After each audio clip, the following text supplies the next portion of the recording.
Someone who was a lead anchor for Nile TV, who understands the power of state-run media in the Arab world, the power of satellite media in the Arab world. What do you think when millions across Egypt see this scene and millions across the Middle East and North Africa see this trial?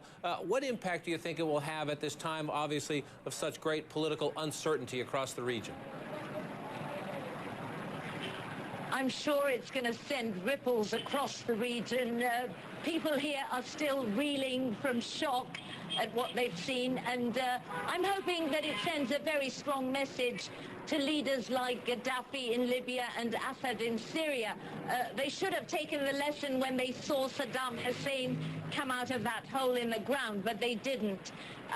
This is another very strong message, but I'm hoping, as Mahmoud said, that it's the beginning of a process and not an end in itself, because for the military rulers it could be like throwing a dog a bone, you know, and seeing us wag our tails at this.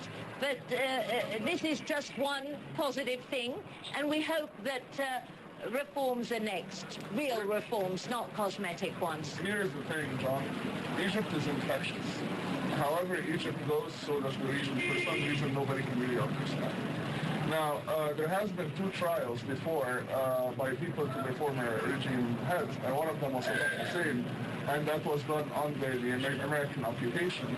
So it looks like the Americans are on the trial. And the other one was Tunisia, and they actually had to join him in absentia because he wasn't there. This is huge. This is the president, 84 years old, like, you know, in a trial, you know, behind the cage. And this should send a message to the King of Saudi, you know, being your age will not save you from the things that you're doing to your people. It should send a message to Bashar al-Assad of Syria. More than ever now, like, this is happening. This could happen too. Although chances are, when it comes to Syria and Libya, due to the amount of violence that we are seeing, they will not just be happy with trying him. I think some serious street justice will take place. I think we're talking about, you know, I don't know, like the extremes that they have gone. I don't know how people will be able to forgive and like, ask for a trial.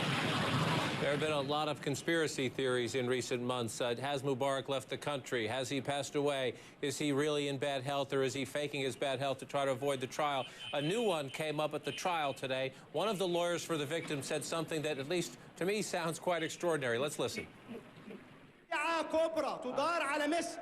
There is a big deceit. This accused man, he is not Mohammed Hosni Mubarak. This is an historic case. Egypt has been able to foil this Zionist American conspiracy to invent this man who looks like the president. But the actual president died years ago. Shahira, are there Egyptians who believe that that's not Hosni Mubarak, that it's some imposter?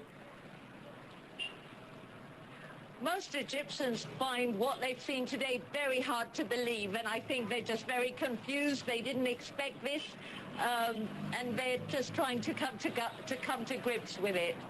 We had our first miracle when Mubarak was forced out. Today was the second miracle, I think. But Mahmoud, excuse me, does anyone actually believe, Mahmoud, that the United States put an imposter into Egypt? No, this is the joke of the day. I mean, honestly, I think the lawyers just wanted some attention. But listen, just look at him. It's the same detached, I'm the king of the world, you don't matter. Look that he always has. That makes him important by the people. You know, like, it's him. It's him. Even when he's, like, sticking his finger up his nose, it's him.